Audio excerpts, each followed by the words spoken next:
முன்னணி நடிகர் சிவகார்த்திகேயனின் career best படமாக அமைந்துள்ளது அமரன். கடந்த 31ஆம் தேதி தீபாவளி பண்டிகை முன்னிட்டு வெளியான இப்படம் ரசிகர்கள் மத்தியில் அமோக வரவேற்பை பெற்றுள்ளது. அதேபோல் பாக்ஸ் ஆபீஸிலும் சக்கைபோடு போட்டுக் கொண்டிருக்கிறது. ராஜ்குமார் பெரியசாமி இயக்கத்தில் சிவகார்த்திகேயன், சாய் பல்லவி உள்ளிட்ட பலர் நடித்திருக்கும் இப்படம் ஒரு உண்மை சம்பவத்தை மையமாக வைத்து எடுக்கப்பட்டுள்ளது.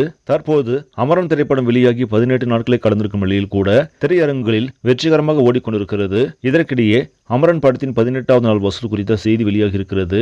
அதன்படி உலக அளவில் 300 கோடி வசூலை எட்டியிருப்பதாக தகவல்கள் தெரிவிக்கின்றன. சிவகார்த்திகேயன் திரை வாழ்க்கையில் அதிக வசூல் செய்த படமாக தற்போது அமரன் மாறியுள்ளது. அது மட்டுமல்லாமல் படத்தை தயாரித்த கமலஹாசனுக்கு மிகப்பெரிய லாபத்தை அள்ளி கொடுத்திருக்கிறது. இன்றளவும் படத்திற்கு வசூல் வந்து கொண்டிருப்பதால் படக்குழுவினர்கள் உற்சாகத்தில் உள்ளனர்.